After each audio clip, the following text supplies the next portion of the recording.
कल भी मैंने दोनों वीडियोस बनाए थे और लेकिन अफसोस कि कल आवाज़ रिकॉर्ड नहीं हुई, और अगर आज रिकॉर्ड नहीं हुई होगी तो मैं छत से कूद जाना है।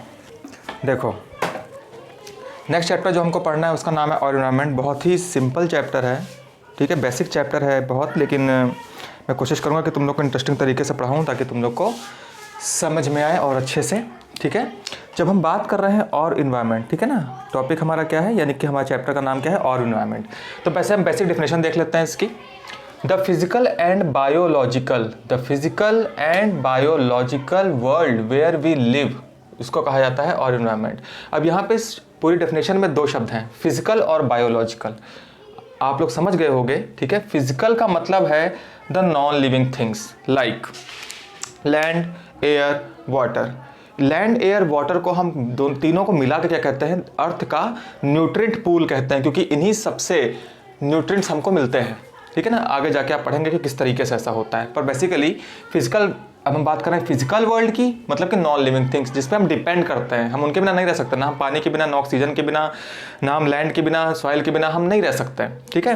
तो physical and biological means, biological world का मतलब होता है लिविंग ऑर्गेनिजम्स, ठीक है। बायो का जहाँ बायो वर्ड आ गया वहाँ पे हम लिविंग ऑर्गेनिजम्स की बात कर रहे हैं, ठीक है। तो ये जो फिजिकल और बायोलॉजिकल वर्ल्ड है, इसका आपस में हमेशा क्या चलता है, कोऑर्डिनेशन चलता है, ठीक है ना। यानी कि हमको सर्वाइवल के लिए फिजिकल वर्ल्ड की जरूरत है, और आपस में कोऑर्डिनेशन जब होता है तो वही हमारा क्या होता है, इन्वायरमेंट होता है, ठीक है ना। Environment means the physical and biological world where we live is known as environment. उस जगह पे जहां हम रह रहे हैं, यहाँ पे फिजिकल और बायोलॉजिकल वर्ल्ड दोनों मिलकर एक साथ कोऑर्डिनेट करके साथ साथ चलते हैं, ठीक है। ये सिंपल सी डेफिनेशन है, रख लेना, ठीक है। लेकिन फिजिकल और बायोलॉजिकल वर्ल्ड का मतलब तुम लोग को अब समझ में आ गया होगा। नाउ यहाँ पे मैंने ह्यूमन बींग्स लिखा है और उसके आगे क्वेश्चन मार्क लगा दिया है। ऐसा मैंने क्यों किया है, ठीक है। ऐसा मैंने इसलिए किया है क्योंकि ह्यूमन बींग्स ऐसे एकमात्र या the only organisms which change the natural environment according to their needs. अगर हम बाकी ऑर्गेनिज्म की बात करें तो they do not have so much brain कि उनको पता हो कि हाँ हम ऐसा करेंगे तो हमको ये फ़ायदा होगा, वो फ़ायदा होगा। उनको अपने फ़ायदे का नहीं सोचना, उनको सिर्फ खाने पीने का सोचना होता है, ज़्यादा टेंशन नहीं लेते हैं। लेकिन जब हम ह्यूमंस की बात करते हैं तो हम अपनी ज़रूरतों के हिसाब से अपने पाँव की चादर को और खींच के बड़ा करने की कोशिश में लगे हुए हैं, और इस चक्कर में हम क्या बर्बाद कर रहे हैं, हमारा इन्वायरमेंट बर्बाद कर रहे हैं। क्योंकि अगर हम बात कर लें, बहुत सिंपल सी बात है, चमड़े की फैक्ट्री देख लो, जहाँ पे तुम निकलोगे तो नाक पे रुमाल रखना पड़ेगा, ठीक है। वो तो पॉल्यूट कर ही रहे एनवायरनमेंट, वो तो बात हो ही है। उसके अलावा फूड इंडस्ट्री, ठीक है ना, वुड इंडस्ट्री, बहुत सी ऐसी industry, iron industry, copper industry, ऐसी इंडस्ट्रीज़ हैं जिनकी वजह से बहुत ज़्यादा पोल्यूशन हो रहा है, चाहे वो एयर पोल्यूशन हो, वाटर पोल्यूशन हो, चाहे नॉइस पोल्यूशन हो। हर तरह का पोल्यूशन हो रहा है, जिसकी वजह से हमारा इन्वायरमेंट क्या हो रहा है, डिग्रेड होता जा रहा है। और ये सिर्फ कौन कर रहा है, only living organism called human beings, ठीक है। तो ये चीज़ लोगों को याद में रखना। मे बी शायद शॉर्ट में पहुँच सकते हैं, लेकिन ऐसा कुछ पूछेंगे नहीं। Now the next topic is the difference between biodegradable and non biodegradable. देखो, इसके डेफिनेशन लिखने की जरूरत ही नहीं है, क्योंकि ये जो है, ये अपना जो ये आपका जो हेडिंग है ना, यही सब बता रहा है। ऐसे कुछ वेस्ट मटेरियल, देखो कुछ भी हम लोग काम कर रहे हो तो वेस्ट मटेरियल्स प्रोड्यूस होते हैं, घर में भी रोज कूड़ा निकलता है, ठीक है। तो जो अगर किसी भी इंडस्ट्री में हम काम कर रहे हैं, चाहे कॉपर ऐसे वेस्ट मटेरियल निकल रहा है, चाहे कुछ भी निकल रहा है, जब वो बायोलॉजिकली, ठीक है ना, अगर हम ऐसे वेस्ट की बात करें जो बायोलॉजिकली अपने आप क्या हो जाता है, खत्म, डिग्रेड मतलब क्या हो गया, धीरे धीरे करके खत्म। यानी कि वेस्ट मटेरियल जो कॉम्प्लेक्स फॉर्म से अपने आप कुछ by the action of certain bacteria, ठीक है, अपने आप वो कॉम्प्लेक्स फॉर्म से सिंपल और लेस हार्मफुल सब्सटेंस में क्या हो जाएगा, बदल जाएगा। Again, those waste material which can be degraded by microorganisms such as bacteria from their more toxic form to their lesser toxic form, and one time एक समय ऐसा आएगा जब they will be completely degraded। यानी कि उससे हमें कोई नुकसान नहीं होगा। अगर वो वेस्ट मटेरियल आया भी है तो बहुत जल्द क्या हो जाएगा, मिट्टी में मिल जाएगा, जिसे हम कहते हैं सिंपल, यानी कि हमारे एनवायरनमेंट में वो अपने आप साफ हो जाएगा, ठीक है। तो इसे कहते हैं, ऐसे सब्सटेंस को हम क्या कहते हैं, बायोडिग्रेडेबल वेस्ट मटेरियल।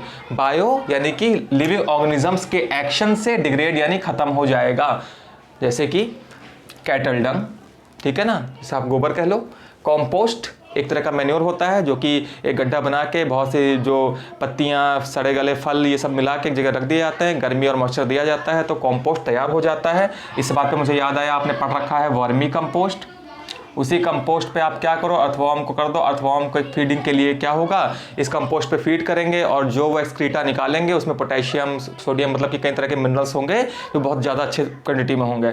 तो वर्मी कंपोस्ट किसकी मदद से बनाया जाता है, by the action of earthworm, by the action of earthworm. आप 9th में पढ़ के आए हो, ठीक है। वर्मी का मतलब भी है अर्थवॉर्म से, worm, vermi means vermiform, worm like, ठीक है।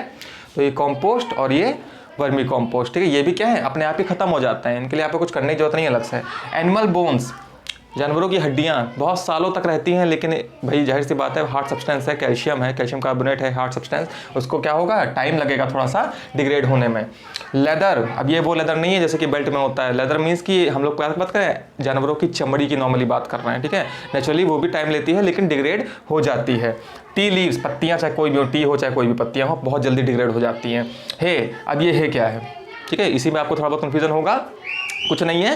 क्या होता है कि जो छोटे हर्बेशियस प्लांट्स होते हैं, जो छोटे ग्रीन प्लांट्स होते हैं, उनको किसान काटते हैं, सुखाते हैं, उनको एयर ड्राई करते हैं और चारे के रूप में रख लेते हैं जानवरों के लिए, ठीक है। तो ये भी क्या है, एक बायोडिग्रेडेबल सब्सटेंस है।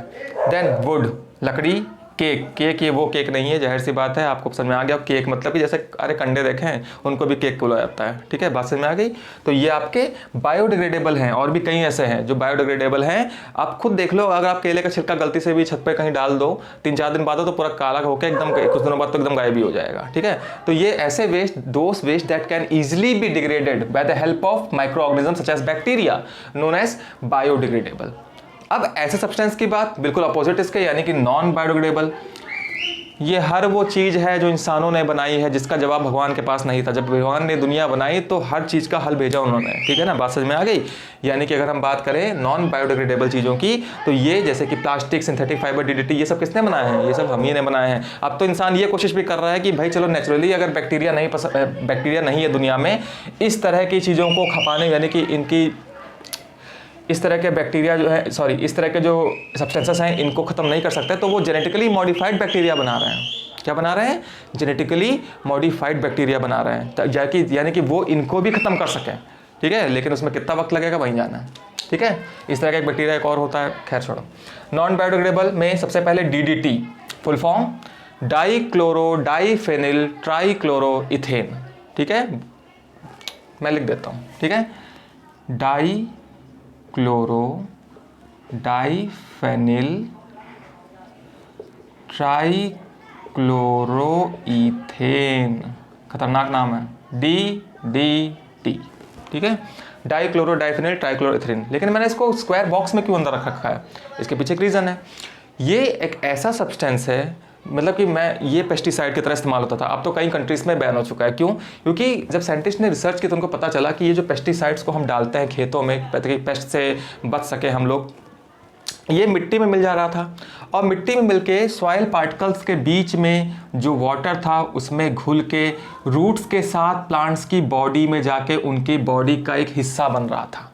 DDT अगर वो प्लांट की बॉडी का हिस्सा बन रहा है, जो कि प्रोड्यूसर्स हैं, यानी कि बेसिक हैं, वो सनलाइट एक ऐसी एनर्जी है जिससे उनको एनर्जी मिलती है, और उसी पे सारे ऑर्गेनिज्म डायरेक्टली या इनडायरेक्टली डिपेंड करते हैं, आपको पता है। और ये अगर इनकी बॉडी का हिस्सा बन जाएगा DDT, जो कि एक हार्मफुल सब्सटेंस है, तो हम जो ग्रेन खाएंगे, अनाज खाएंगे, उसमें भी तो DDT पाया जाएगा, यानी कि ये DDT फूड चेन का हिस्सा बना जा रहा था, ठीक है ना।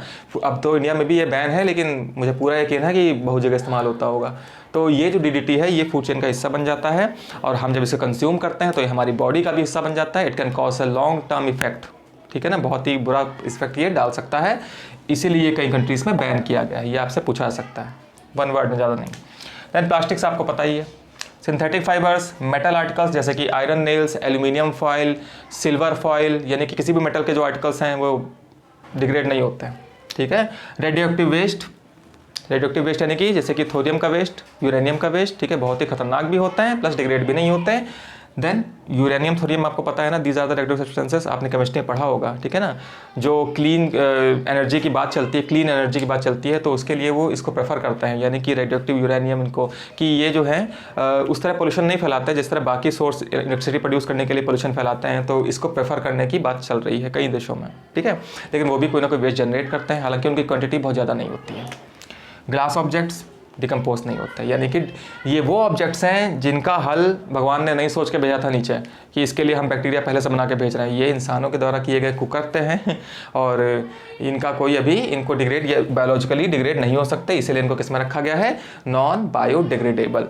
ठीक है। अब नेक्स्ट क्वेश्चन जो है मैंने आपको, यानी कि आपकी जो हेडिंग है बुक में, वो मैंने आपको पहले ही आंसर दे ही दिया है कि क्यों कुछ मटेरियल बायोडिग्रेडेबल होते हैं जबकि कुछ क्या होते हैं, नॉन बायोडिग्रेडेबल होते हैं। मैंने क्या बोला आपसे कि जब दुनिया बनी तो कई तरह के बैक्टीरियाज थे, बैक्टीरियाज के पास जो यहाँ अर्थ में नेचुरली प्रेजेंट जो नेचुरली प्रेजेंट चीज़ें थी, यानी कि नेचुरली प्रेजेंट जो आपके ये हैं, सबके सब नेचुरली तो प्रेजेंट है, टी लीव्स हो, हे वुड केक, ठीक है। इनको यानी कि उन माइक्रो ऑर्गेनिज्म का जो एक्शन होता है ना बहुत स्पेसिफिक होता है। यानी कि वो ऐसा नहीं है कि कोई बैक्टीरिया है जो टी लीव्स पे वर्क कर रहा है, वो जरूरी नहीं कि इन सब पे वर्क करे, वो इन सबको ही ख़त्म कर दे। अलग अलग तरह के बैक्टीरिया के स्ट्रेन्स होते हैं जो अलग अलग तरह के वेस्ट पे काम करते हैं, ठीक है। तो उनके लिए ये सब तो एक बिल्कुल नई चीज़ थी। बात समझ में आ गई कि नहीं आ गई? ये तो बाद में दुनिया में आए ना, ये तो हमने बनाया इंडस्ट्रियल वे, हमारे सो कॉल्ड डेवलपमेंट और तरक्की के बाद। तो ये इसकी क्या है, बैक्टीरिया के पास इसके खिलाफ कोई स्पेसिफिक एक्शन नहीं है, ना उनके पास ऐसे एंजाइम्स है, ना उनके पास ऐसा सब्सटेंस है केमिकल जो इसे ख़त्म कर सके। बात समझ में आ गई? दैट्स वाई डिकम्पोजर्स या बैक्टीरिया या fungi they are so important in their role in biodegradability of the waste substances is much importance, is of very much importance। ठीक है। तो ये आपके बायोडिग्रेडेबल और नॉन बायोडिग्रेडेबल, ठीक है। तो इसमें कोई सवाल हो तो पूछना, नेक्स्ट लेक्चर में अभी बनाने जा रहा हूँ।